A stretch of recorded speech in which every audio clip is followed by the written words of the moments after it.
Hello, Barbara. Uh-oh. Uh-oh.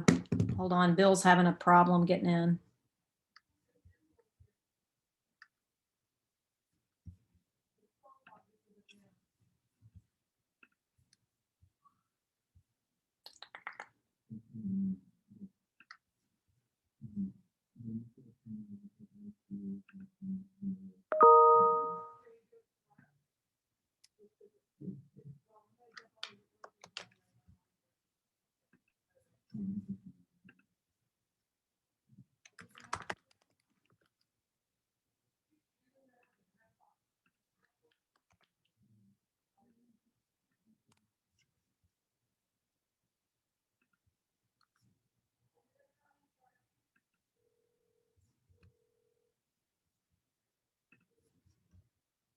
All right, let's do this.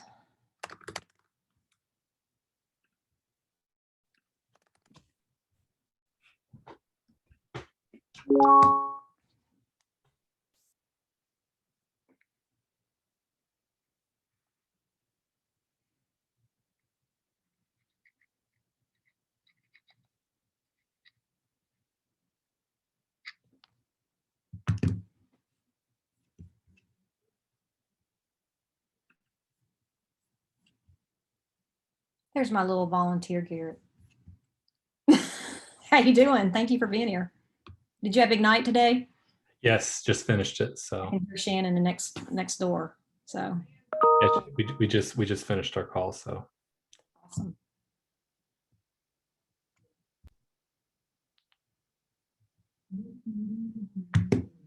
There's Mark Jones. Deborah Blue.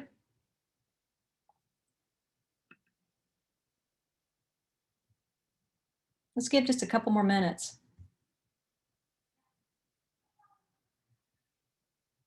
Bill was having a hard time logging on.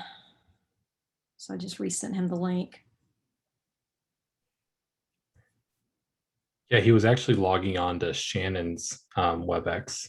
Oh, I gave him the wrong. So I think he got the wrong room. Yeah.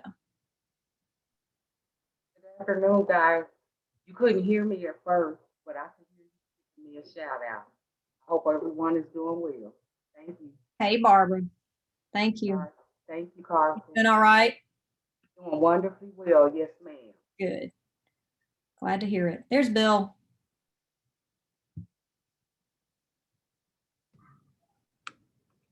And there's Shannon. Shannon might have some good stories for us today.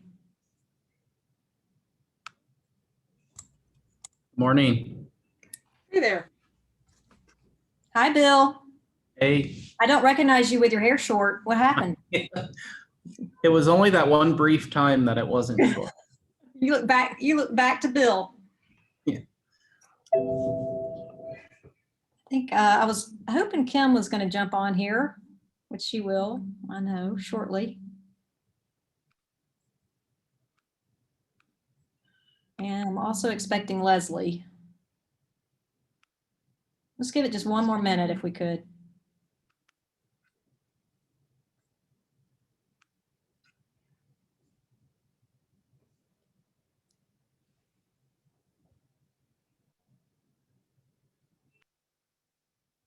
Deborah, you got some good stories, war stories for us you're going to share? I am a war story. I think we've all got some, don't we?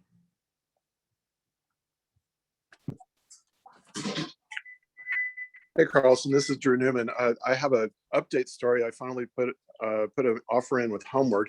I had inquired about this on the broker chat and Yeah. about 4 weeks ago. I tried to call you back. I don't know if you got my message or not. I figured you figured it out. No, well, thank you for calling. I'm not sure. Anyway, yeah, so I went through it all on a Sunday, like the worst possible day to try a new offer system where you got to deal with a back office with a startup that's doing this thing. All that is to say is I'm going to do a write-up on it and post it on the Korma page. It's interesting, though. The thing I wanted to say was I would be very interested if Heart of Atlanta Group and I'm happy to start doing this. I'm going to reach out to the bridge loan people that Compass use, because it's not exclusive to Compass. And the only thing that my novice's understanding of the differences is that Compass refers these clients to this lender, but they'll front them 6 months of the bridge loan payments and they get paid back at closing. But in this environment, any tool in our arsenal, I think, would really be great. And this is essentially a first-time homebuyer couple, and they're coming in 65 over asking on a $950,000 property, and it was gone before we even got the offer in.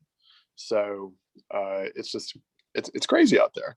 But I'd be very excited to see our group get conversant in these tools that allow people to buy before they sell, or to come in super strong, and not just be left sitting there if they're, plain old conventional with a local fast track lender.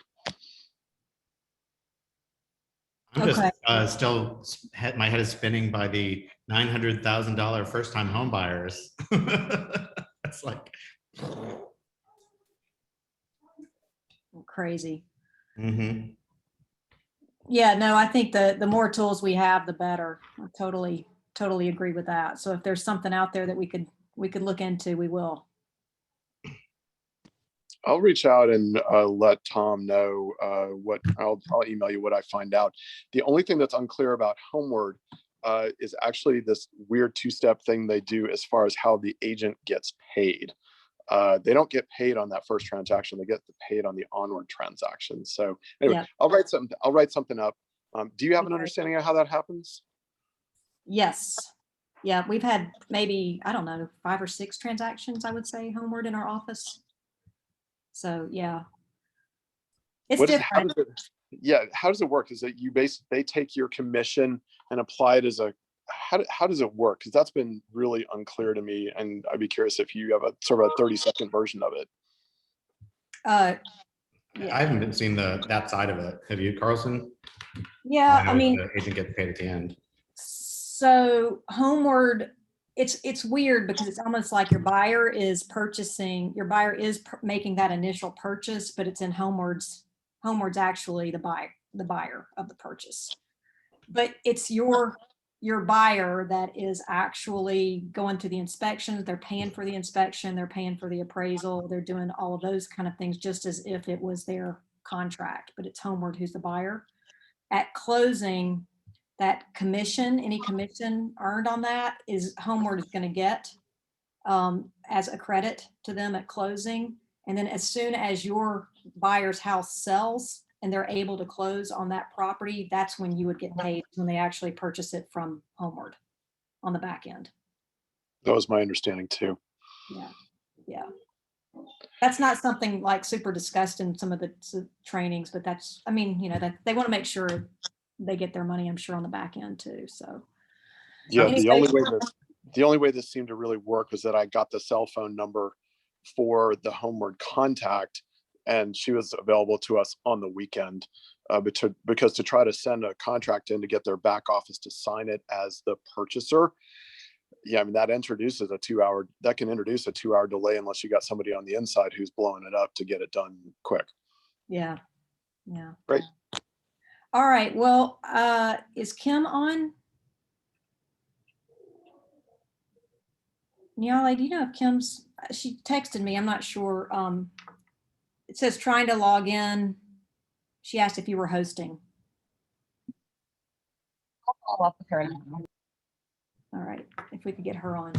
Well, thanks everybody for being here today. Our goal is we've got some agents joining us. Leslie's trying to get on too, just to kind of talk about stories that we have over the years that we've run into that, and Bill's here too, because he's got some good stories. Bill used to be the managing broker at the Keller Williams in-town office for how many years, Bill? About 4 years. 4 years.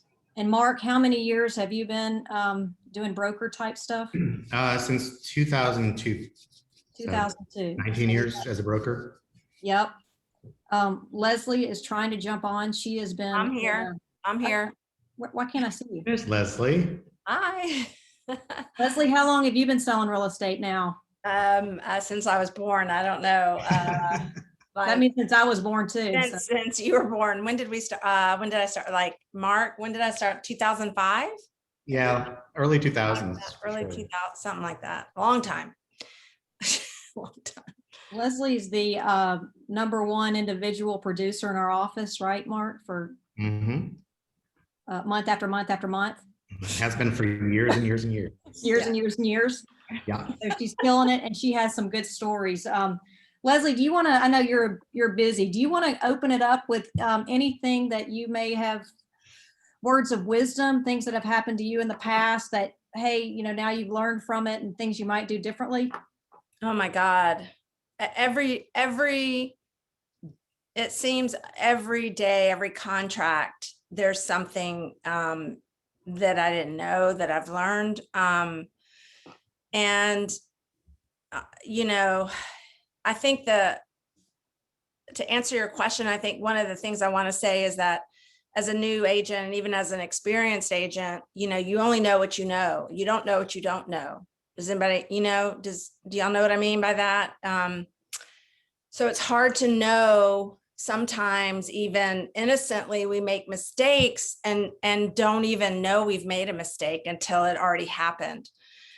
So I think I've learned my fair share of that, not even knowing the questions to ask. So as a new agent, Carlson was the reason I got into the business, and I made her do my first listing because I was so scared. I didn't know what I didn't know. And I needed somebody to hold my hand and teach me. And, and then I had her check my contracts. I don't know. It seemed like for 2 years, Carlson, I don't know, forever. Because I just didn't know what I didn't know, and it's okay to not know it. How could you? But it's important to have someone, more experienced and more practiced, review everything that you've done until you get more traction. So with that said, yeah, God, I where do I start?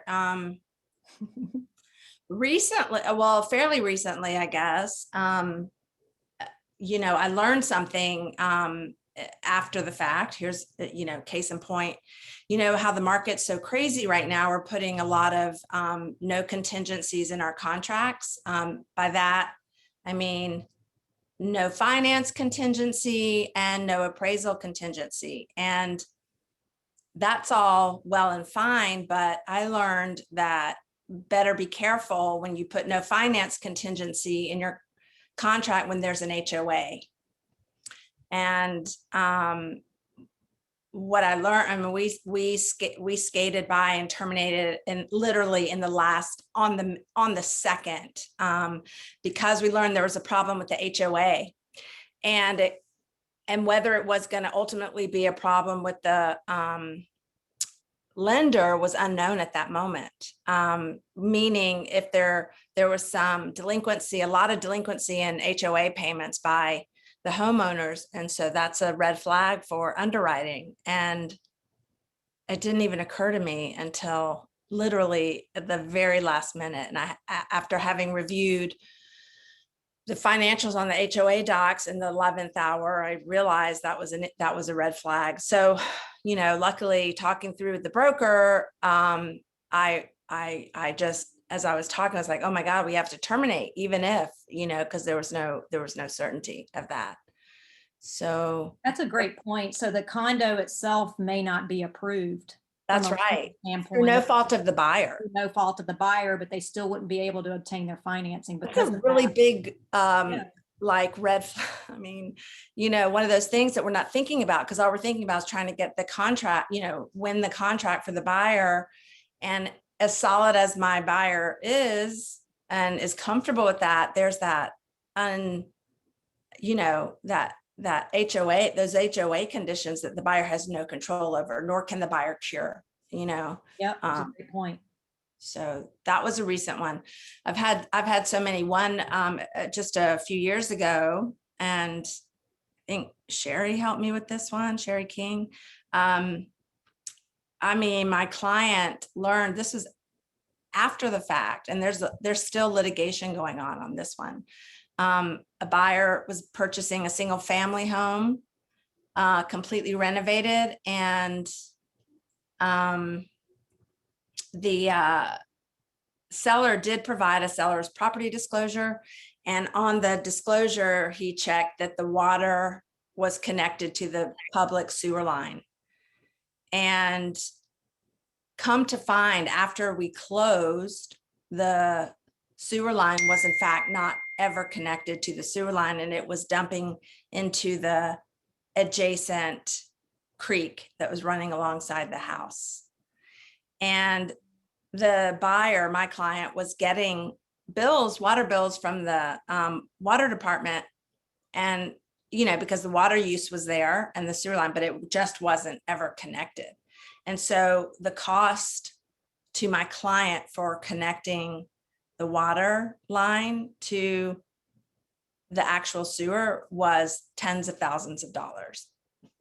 And so there's litigation going on that. And I'm sure that I will at some point be called in for that. But so I've had to engage the broker to help me kind of backtrack, and look at my files and make sure that I had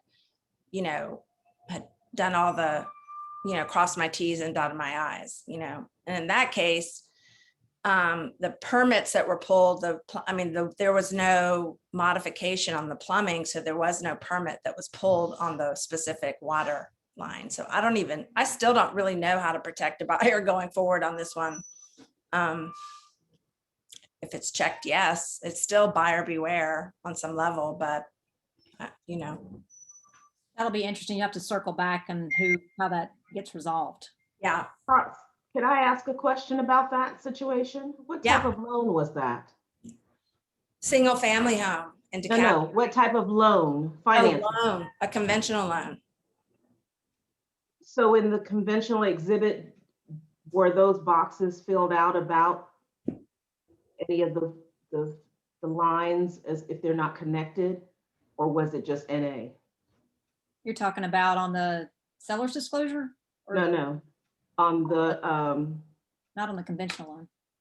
I think it's just FHA. Yeah, I think that's just FHA. Is that just on FHA? I'm thinking of the. I think that's just FHA. FHA form. Yeah, Leslie's had some good ones. had some good ones. You've navigated them like a I pro. mean, a buyer, here's a good one. A buyer, I was representing the seller. And this was a huge broker engagement on this one.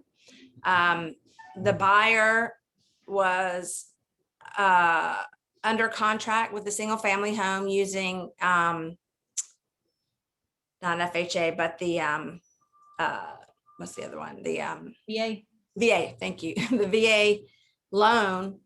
And literally on the day of closing, the buyer sends over a mutual termination and release to exit the contract and to not close, and expected to receive his earnest money back. And we were like, what? Like, he just didn't show up for closing and sent over a mutual termination and release. And it was a big deal. He fought it. It was clearly not a mutual decision that the seller didn't close. The seller had already moved out of the property, had already moved to another state, and had already signed all the paperwork, and the buyer failed to close. And so they actually fought. He said he got a new job and therefore was unable to close on the property.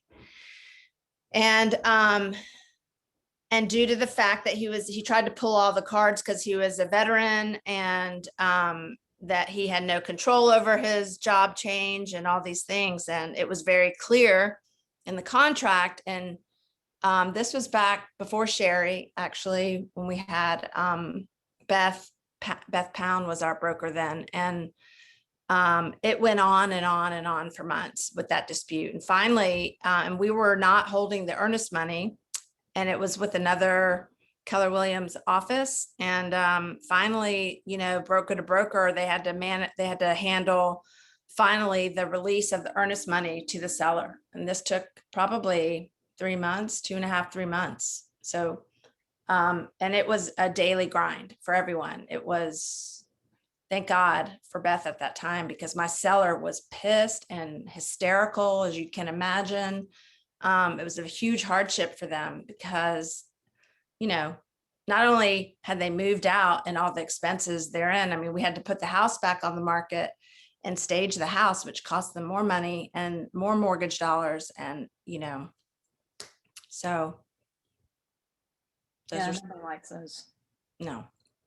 So, Bill, what do you have? Sorry if I missed anything at the beginning. I had to change locations and had a No, bad good. connection. But yeah, no, I mean, I think I can piggyback on one that Leslie said. I actually had one of the sewer ones as well. And it was actually one of my personal clients a while ago, but they had a father who was handy. And so their father did the inspection, which is always a fun thing. But I guess he wasn't quite handy enough because he missed the fact that it was not connected to sewer. And you know, a couple months after they moved in, it started backing up into the property. And we went back to the seller's disclosure. It was an investor. They had also checked that it was connected. The public record said it was connected. So kind of along the same lines that Leslie said, I'm not, you know, short of my client having had a proper home inspection, I'm not sure of another way that we could have protected them, because both the public records and the seller disclosed that it was on sewer. But ultimately, we got the investor to pay for connecting it in that instance as well. So definitely something to keep a lookout for. This is a pretty old one as well, and was thinking about how it would play into the current market, given the lack of contingencies and things. But you know, we would always recommend getting a survey on the property. And I know it's difficult to do any kind of contingencies right now, but I still feel like everyone should probably be doing a survey on any single family homes. And this particular one was interesting. It was in Ansley Park, and the buyer was specifically looking for a property that they could put a pool in. And a lot of those lots, you know, are not really feasible for that. But this particular one they found, the seller had a survey. They provided the survey. The buyer still got their own survey, which again is what I would always recommend. And when the buyer got their survey, it revealed a sewer easement line running directly through the middle of the backyard, which the seller survey did not reveal. So that, and actually it turns out the line actually went under a corner of the property as well, not just the backyard. So, you know, definitely, you know, I would say, you know, had the agent not recommended or the buyer not gotten their own survey, in that case, that would have certainly ended up with, you know, litigation on the buyer's part and probably towards the agent as well. You know, again, the seller provided a survey, but when the buyer got their own, it showed something completely different. So I would always recommend getting a survey. One big thing, whenever there's changes to the contract, you know, make sure you review those changes to the contract and know what they are, because if you're operating, you know, based on what was in a previous version of the contract, you certainly could be, you know, maybe not advising your client as well as you could be. You know, one of the big changes is a few years ago when they changed the default provision to stop allowing specific performance on the seller side. So I think that that was a big deal. Then one other one I was going to mention was the protections that are already in the contract for you, and they've added to those every year, I think, for the last couple of years. But make sure that you're not doing anything contrary to those protections. So I always use the home inspector as an example. I mean, the contract says, you know, you're not an inspector, and you know, so you're not liable for those things. But if you walk around the house with your client and say things like, you see a, you know, like a stress crack in the drywall, and you say, oh, well, that's not a big deal. It's just, you know, typical settlement crack or whatnot. Well, now you've you've purported yourself to be an expert. And so in that case, you kind of eliminate those protections that are already in the contract for you. So make sure you're not doing any of those things contrary to the protections that are already there. That's great advice. Those are a couple big ones. And I mean, I certainly can answer questions about any specific situations if people have any specific questions. Anybody have any questions on these? We had something, Mark, in our office. I know you remember where that exact same thing happened where somebody, I think, kind of noticed a spot, a water stain or something, standing water. And I think the buyer misinterpreted what the agent was saying, that it wasn't a big deal. And I don't know that our agent said that, but it became an issue. Mhm. So, Yeah, because the agent basically said, like, don't worry about it, Yeah. which is never something don't good to say say. don't but worry that's- about it as in inspections. Yeah, let the inspector Yeah. handle all that for sure. It's great Yeah. advice. Carlson, we had a situation last year that, or 2 years ago, the buyer was buying a new construction home, but it was almost complete, and they used a standard GAR form, and there was nothing in the contract requiring a certificate of occupancy. And the lender didn't know, because it was not on a new construction form, they didn't know it needed one. So the loan closed, the people bought it, and then the builder basically stopped building it and it didn't get finished. So it was one thing after another, and it ended up being months and months before the buyer could move into it. And it was a huge issue. And we literally were, this is when Sherry was here, she was literally acting as the general contractor to try to get inspectors out there and things like that so we could get this certificate of occupancy. But it took like almost 4 months, and the buyers were furious and threatening to sue everyone, including us. It was a nightmare. So if you're doing new construction, please use a GAR new construction contract, even if it's almost done, or even if it's done, because you need that protection in there for the certificate of occupancy. Yeah, and you can add a due diligence step separately as, if that's what you're looking for, if it's almost done. So. Absolutely. Carlson, I'd love to chime in. Hi, guys. I'm Kim. And thank you for everyone being That's here awesome. We love Kim. today. Hi, guys. So Mark, to tack onto what you just said, we had this happen in our office just recently, and we have 360 agents, give or take, in our market center. So I have a colorful list, and I wasn't able to get them on the phone today, but I have a couple things tagging onto what you just said. Not even 3 weeks ago, got a call from a top agent in the market center that said, Kim, we got a problem. New construction supposed to close at 2 o'clock today. There's no power on at the house. They're supposed to have power on for a walkthrough. I'm like, well, that's normal. She said, no, but it's worse than that. There's actually no power at the house. And I said, okay, so this is a problem. Moral of the story is, I said, how did you get a certificate of occupancy? Because they did their walkthrough the day before and everything was on, lights and ceiling fans, et cetera, et cetera. So you're and they did the new construction GAR, thank goodness, but yet there was no power on at the house. And so our client said, hey, we got to get power on. They had called the power company to have utilities turned on. And the power company said, we already told the builder we can't get power out there for at least 2 more weeks. And it's supposed to close at 2 o'clock.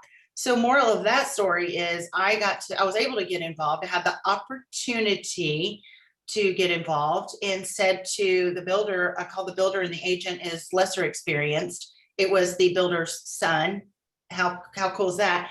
And he just said, yeah. I said, well, how did you have power on yesterday if they can't even get the power meter? There's no power meter. How do you get power to the house? Oh, we ran the extension cord from next door. Oh, God. so that's not how any of this works. I said, well, we're not closing at 2 o'clock. We don't have power. You don't have a certificate of occupancy.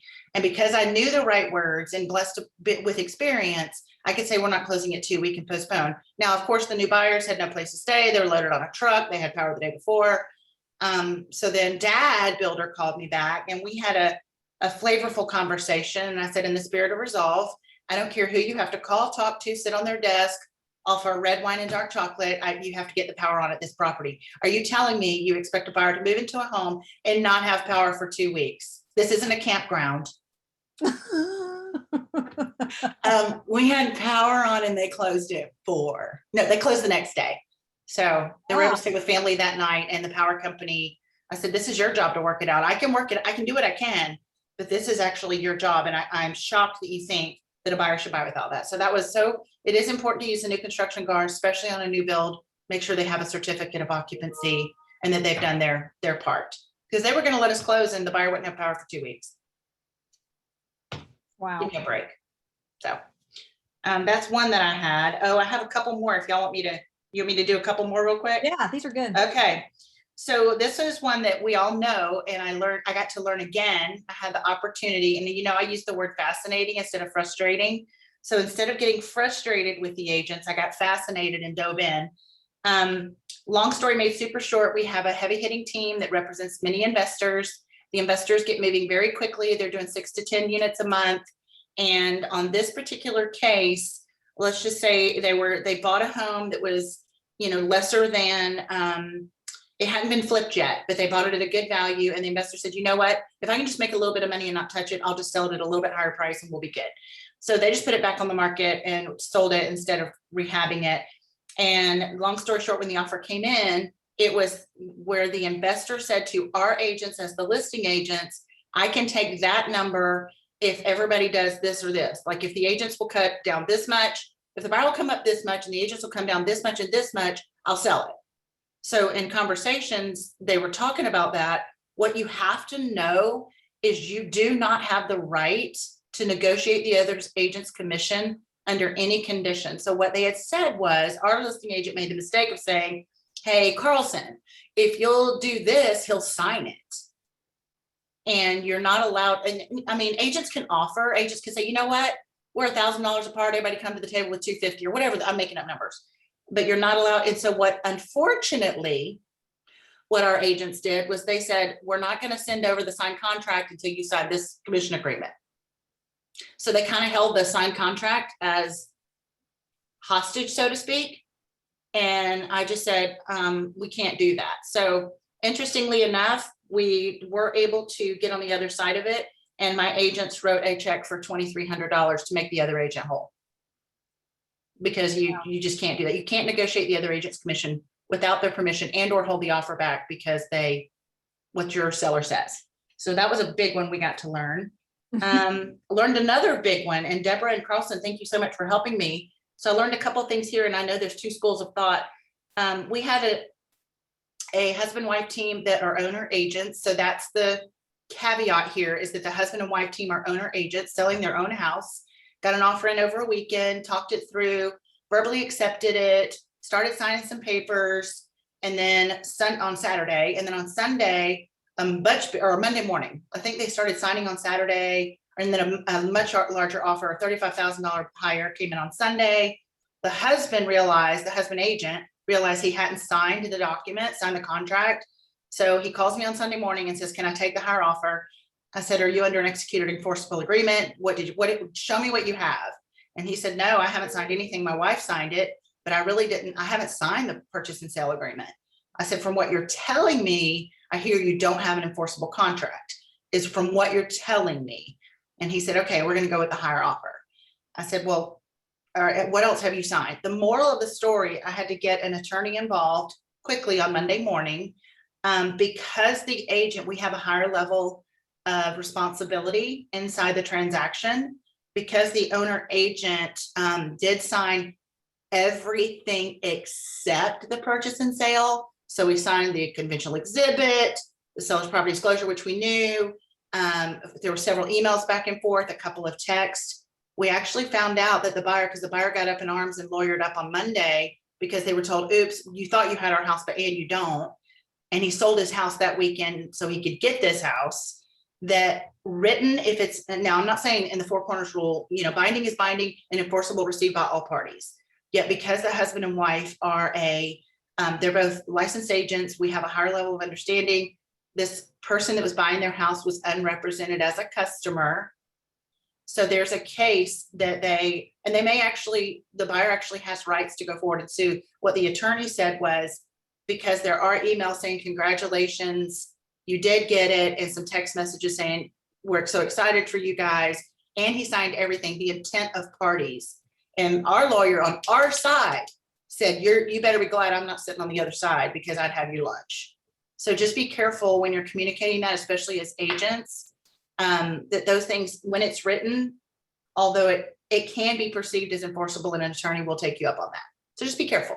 So what happened with that one? Did the first buyer get it or the second? Right now, it's under contract with the second buyer, and the first buyer's quiet, which always concerns me, because I think the closing is, in 2 weeks or so. We've not heard another word from that purchaser, and my pure instinct and 22 years experience says they're waiting for it to close, and then they'll do something. And we all know that Greg is a little far behind as far as complaints. So I think our agents are going to have a time of it.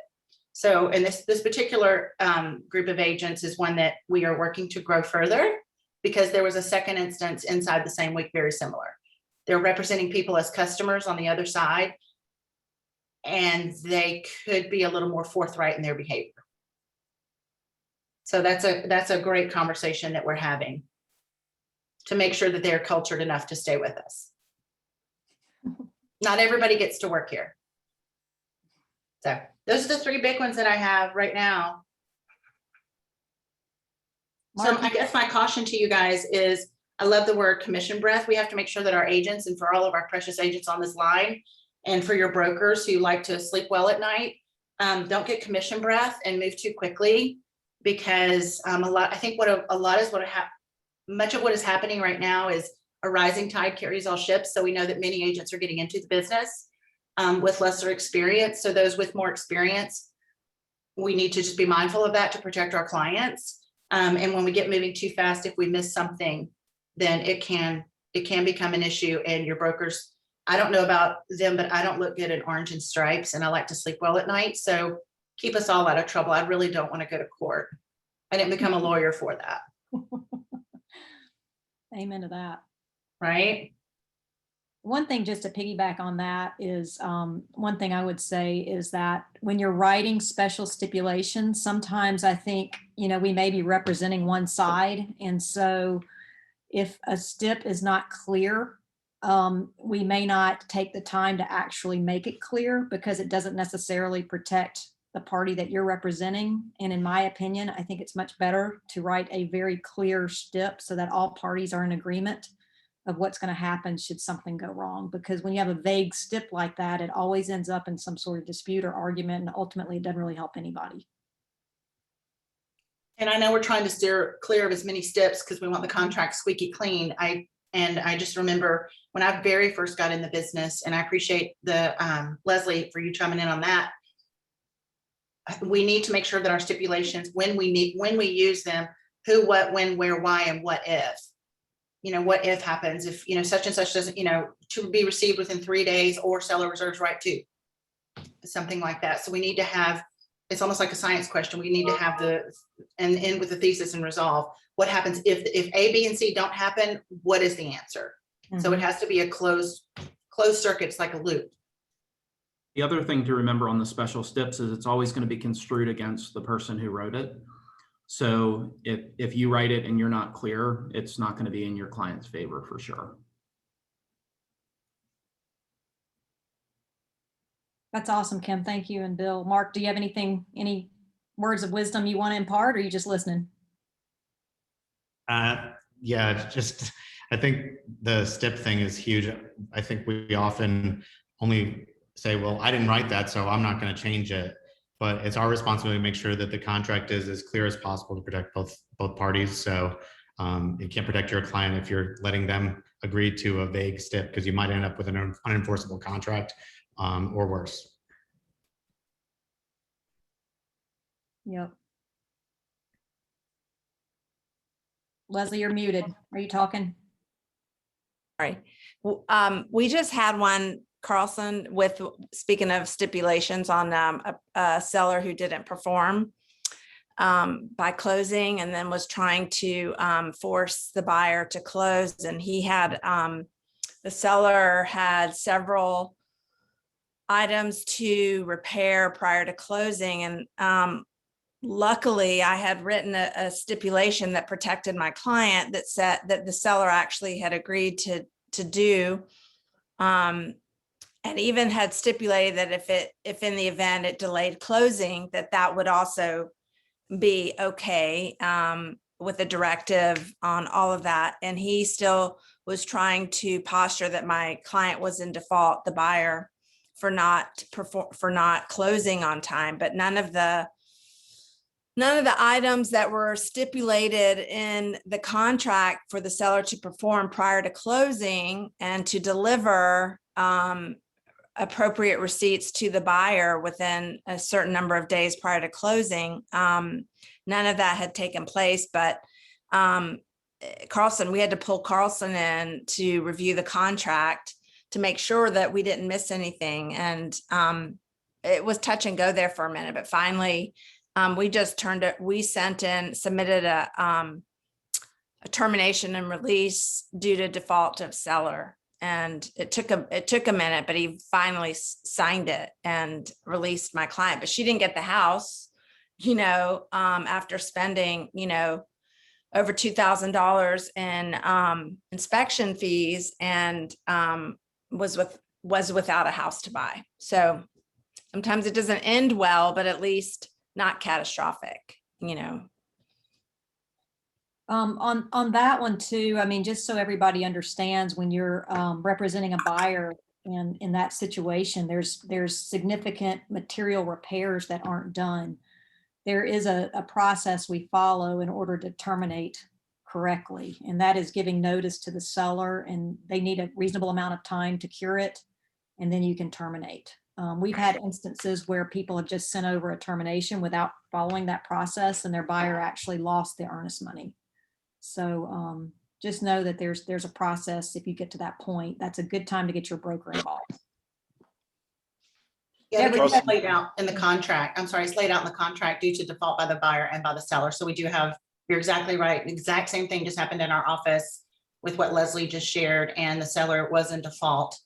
And even more fun for me, guess what? Our office, one of our agents was on the listing side, and another agent designated agency on the buy side. So, that's always fun. And the great news is it was seller fault. So it wasn't the agents involved at all. And so we still had to do proper notice and notification, and it terminated. Everybody got their money back. You do have to pay attention to the processes in which you can do that when the repairs aren't done as they should be. Great advice. Deborah, you got anything you want to add? No, these are all good. Okay. Who on the call has questions or something that they've gone through that they want to share? All right, Drew. Hey, thanks for taking my question. So a couple doors down from me, an investor did a flip here in Decatur, and I just watched it, and it was the biggest spit in cardboard rehab you've ever seen. They said it was an owner flip, so they didn't get a GC involved. They did their own electrical, all this stuff. I mean, there's just a laundry list of stuff. I mean, the yard is full of lead paint chips. Just it's a horror show. City of Decatur is not easy to pull the permit or code enforcement history where, City of Atlanta, you can see the stop work orders and all this stuff. What's the best way, if I'm representing a buyer, to really run to ground a flip like this? I mean, I've done flips myself, but from a broker perspective, what's the best way to protect my buyer when you're dealing with, a flip like this? Because whoever's closing on this thing in a week, it's not going to be pretty when they figure all this stuff out. And it's a 1.1 listing. Wow. Who wants to answer that? I'm happy to dive in and try, at least from our perspective. And then I'd love for somebody else's opinion, because I don't know that mine's right. I think you definitely have to rely very heavily on your due diligence and or inspection phase and the criteria of the inspectors that are involved. Be it something like that, obviously, if it's visible to us and we know it, I feel a heightened obligation to my purchaser, most definitely. If I can see that it's, not being done well, like you said, I'm going to encourage them to go further and do a very thorough inspection, be it a foundation inspection, what a structural engineer, electrical, I want to make sure it's done really well. And that's where I think the benefit of us having, I say everybody, you can control the 3 feet around you. So I have great electricians on speed dial, you know, septic peeps and plumbing peeps, and an inspector can't catch all that. There's no way they can be gifted in every area. So inside my due diligence, I'm going to bring in the pros, especially at that price point, and be So very. get all your trades in for sure. I bring all my trades in very quickly if I need to, in addition to the inspection report. That's what I do. Investment properties are tricky too, because it's like, it seems like they can get around getting proper permits, you know, sometimes. And so then it becomes, you can close on the house, but was everything properly permitted? Kind of like what you're talking about. And I've seen more issues related to investment properties not being permitted, and people find out after the fact with it, because they may not have known that it wasn't supposed to be permitted. So I don't know, in the event like City of Decatur where you can't, I'm kind of surprised by that. I'm not a City of Decatur expert really, but I'm surprised that they're not more, it's not more readily available from City of Decatur, whether something was permitted or not, or pulled, or stop work order and all that stuff. Well, I'm going to have to figure that out and see if I can make friends over here at Design Review and Construction, just so that it was something like this, because they hate these people that pull these fast ones. I mean, they pulled a permit as an owner occupant, and this is big no-nos. I mean, this is an agent. It's an agent owner on it, and it's a loan officer. I mean, these are people in our community who are pulling these fast moves. So it's also because of that. So anyway, I only knew this because I lived next door to it, or I lived 2 doors down to it, and I just watched it. It's like, whoa. And the problem is the pressure in this market. You don't want to come in and say, all right, buyer to provide copies of permits, you know, in the inspection, you know, past inspections or something like that. Or maybe, I mean, on $1 million listing, I think it's fine, but you know, that signals that you're very nervous and that you might just blow it up during inspection. Any thoughts? Drew, one of the things that I have in my toolkit, I guess, is one of my go-to inspectors actually has the ability to pull the permits on a property, and he does that prior to inspecting the property. Especially if I flag it and say I really am concerned. So he might even go a little deeper if he can.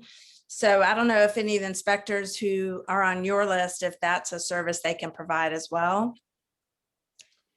Yeah, City of Atlanta, yes. I have to sharpen my pencil here and see what I could do for City of Decatur and DeKalb. With City of Atlanta, it's all online through Excella. And you can, at least you can see all the code enforcement hijinks and the permits that were pulled. Yeah, so. My inspector has a special system that he accesses. I don't really know the name of it, honestly, but it's not the same method that I have at you know, my fingertips, so to speak. He has some sort of other internal system that he uses for locating permits. So I don't know. Maybe I will reach out and see if I can find out more. Thank you. Mm-hmm. One thing I would just add, and it doesn't sound like it would have helped in this situation, Drew, but certainly as an agent working with investors, you know, we've got to be real careful of what knowledge we have and what we disclose and don't disclose. And of course, if you're not asking the questions, which I know sometimes is you know, done intentionally, but you know, if someone's flipping a house and they've, you know, had it for, you know, 3 to 6 months, it can seem reasonable that they would have gotten permits. If they're flipping something and doing major work in, you know, 30 days or even a little bit longer than that, you know, as an agent, you probably have a pretty good idea that they didn't get permits. So you could be on the hook for not disclosing that as well, for sure. Yeah, anytime you guys are under contract or going under contract, something that's been freshly renovated, it should kind of send up a signal that, you know, hey, I wonder if all the permits have been pulled properly. So definitely be on the lookout for that. Who else has something? Hey, Sarah, it's Sarah. Sarah, I was going to pick on you. No, it's Sarah Chattel. So Carlson and I had this conversation. I took Seth's class in January for the 2021 GAR contract updates. And he said to the class for everyone to start using the lead-based paint disclosure on every contract moving forward. And the reason he said was because you have to disclose that there could be lead-based paint in the house on furniture, even though the house was built after 1979, there could still be lead-based paint in the house. And so I've started putting I've started requiring it on all of my contracts, and I'm putting all my documents in FMLS. And several agents through, since January have questioned that because it's not, the house wasn't built prior to 1979. So anyway, just wanted to bring that up. We actually, back when I was managing broker at Keller Williams in town, we had that requirement for a while, and we stopped doing it because of the pushback from other agents. Well, I know that there's some brokerages that require it. Coldwell Banker is requiring it on all their contracts. Metro Brokers are doing it on all of their contracts. So, not all brokers are requiring it. And so there's no consistency. But I think when Seth says for us to do it, I kind of was like, well, maybe I should, I should do it. But I don't know. What do you think? Well, there's several. I mean, I definitely think it's a good idea. There's several other, scenarios where you would need it. One like the fixtures you mentioned. A lot of times it's one like the old mantles or things like that are brought in to give it the historic look and feel. And they're obviously built, prior to the lead-based paint. But also, I mean, you could have a renovation where, essentially it's a new construction, but it's on an old foundation. That foundation could have lead-based paint in it as well, even though, everything above the foundation is brand new. So there's certainly a lot of different reasons that it could be applicable. Yeah. And it may be something the Heart of Atlanta group, gets together on, and we say as a whole, let's start requiring this, I don't know, but it's a balance between, the agents, everything's a balance because I have enough problems with this lead-based form as it is, like people doing it correctly and all that. Not that that's a reason not to do it, but we have had this conversation, ever since I can remember, honestly, whether or not to provide it. And we just, as a group here at InTown, we just said, you know what, kind of like what Bill said, we've had so much pushback from the agents. So I think we've kind of left it as an agent by agent thing here. But certainly it's something we can look at if that's something Seth recommends it. I'm all about looking at it too. So I'll jump in here. When I teach contracts, I usually advise the agents, because there isn't any type of consistency with all the brokerages, not just Keller Williams, but just all the other brokerages. It's a piece of paper that can be signed. It doesn't hurt anything. It protects. With the EPA doing their audits out there, it's more costly than signing the paper and just having it part of the contract. So I usually tell everyone in a contract class, if another company says, my broker requires this, just sign it. It's not going to hurt anything. And because we have so many renovations in this town, you don't know if the doorknobs have lead. You don't know if the 5-year-old's going to come in and lick the wall and, they pass out from the lead, that type of thing. And I do work with a lot of investors. So a lot of the stuff you guys are talking about, I'm familiar with, but I was also an engineer. So I know how to contact the counties and check those things and help the agents with that. But at the end of the day, when it comes to that lead base, we have more to lose by not adding it. And they do intend to change it at some point. where it's going to be required with the contract anyway. Because they already are moving in that direction when they told us we have to have it signed before you even make an offer. So the contract committee and I guess lawsuits and brokerages getting fined, they're moving in that direction. So it could be something as the Heart of Atlanta can decide on. And I encourage agents to get their forms signed at their listing appointment and upload those to FMLS and Georgia MLS, so it makes it easier for the co-op agent to be able to have those forms and just sign them. So I think it's just an education thing. I don't understand the pushback. It makes no sense to me. But, you know, I think it's because of the way we were taught how to use it when it first was presented to all of us. You only have to do it for certain years.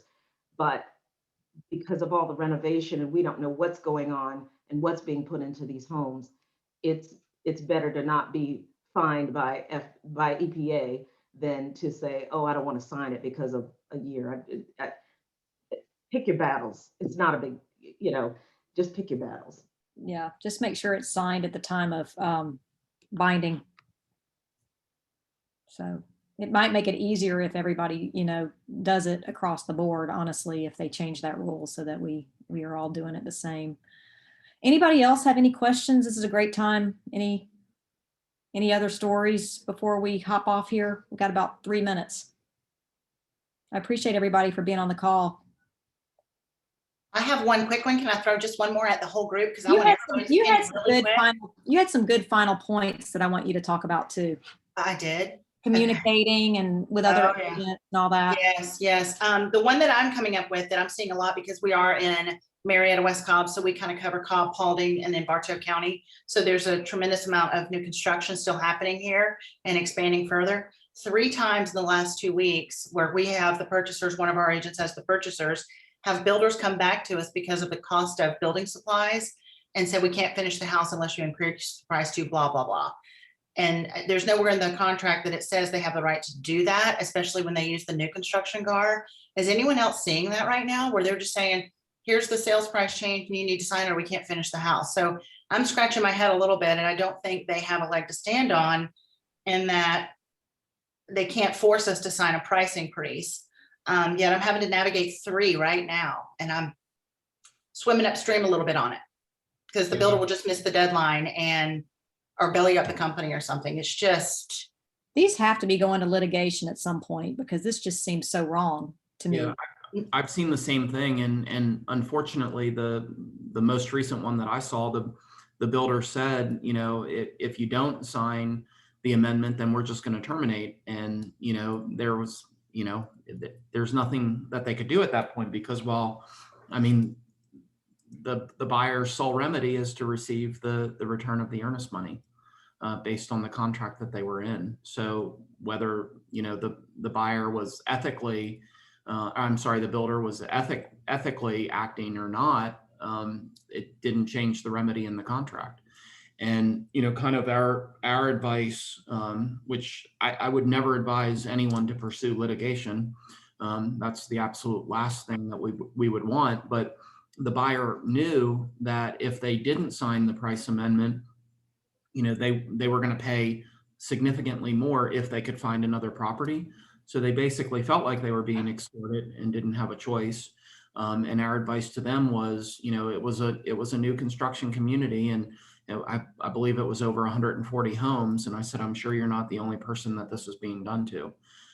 So, you know, in that case, you might want to, you know, go ahead and sign the amendment, close on the property, since you feel like you can't get another property for the same value, and then, you know, look at some sort of class action, you know, after the fact, unfortunately. And like I said, I would never ordinarily recommend litigation to someone, but I'm not sure, you know, I mean, the buyers are basically kind of being held to the fire, you know. We are finding that in the last buyer that we have did seek legal counsel, and I had to remind them, you know, in their contract, we agree to arbitrate versus litigate. So they're working to see if they can find an arbitration. And it wasn't a significant price jump yet, still all the while. I mean, the house was 200 in it and they needed to go to 215. They can't go find anything else. The truth is, if the builder lets it go, it'll sell for 240 by the time it goes up. So they know that. So all the builders, I'm glad I'm not the only one swimming upstream right now. I appreciate it. But I So mean, the- what if Close it the out. buyer doesn't even qualify for the loan at the higher price? I mean, that's another hardship potentially, it seems, you know? And most of these, the 3 that I'm doing right now, were all written in December or January. And so, and obviously supply chain and prices have climbed. So I understand the duress on the builders. I do get that. We actually now in our market for the first time have highest and best on new builds. And I mean, because there's not a lot, everything's spec'd, but there's a lot of highest and best on new builds right now, which is, it's bizarre. It's bizarre. We're in the twilight zone for a minute. So just, I know we got to go, but the couple things that Carlson asked me to share is, you know, when in doubt, write it out, and communication is key. So when in doubt, we need to disclose and write it out, make sure everybody knows. And I love the phrase, and I encourage you to take it with you. I love to deliver good news fast and bad news even faster. And I don't mean that in a way where we just go with harmless, you know, abandon all care and just throw out bad news. Yet when we receive not great information, low appraisal, inspection mayhem, loan processes, I think we have to take that and process it quickly and then bring the other parties up to speed, because the longer you sit on it, the bigger it gets. So just do what you got to do. Make the hard call, eat that frog. That's all I got. Yep, that's awesome. Anybody have anything else they want to say before we jump off? Thank you, Thank Leslie, you. Bill, and everybody for being here. Deborah. This Love is you Barbara guys. Dyer. This What's is that? Barbara Dyer. Uh-huh. Hey, Barbara. Hey, Carlson, I just wanted to add 2 things. One was Clark Howard did a segment on the builders increasing these sale prices and mentioned that the way that they write up the contract, it basically gives them the right to do so. Clark Howard on WSB Channel 3. And we've talked a lot today about special stipulation. We have a lot of special stipulations that are already created for us realtors. So I encourage us to stick to the special stipulations that we've created so that we don't mess around and void something else in our contract. Yep, good point. Good advice. Very good advice. Thank you, Barbara. Well, Okay. thanks, everybody. Anybody, if nobody has anything else, is that it? See you in 2 weeks. Thanks, everybody, for being on. Thank you so Bye, much. guys. Thank you. Bye, guys. Thanks, Bill.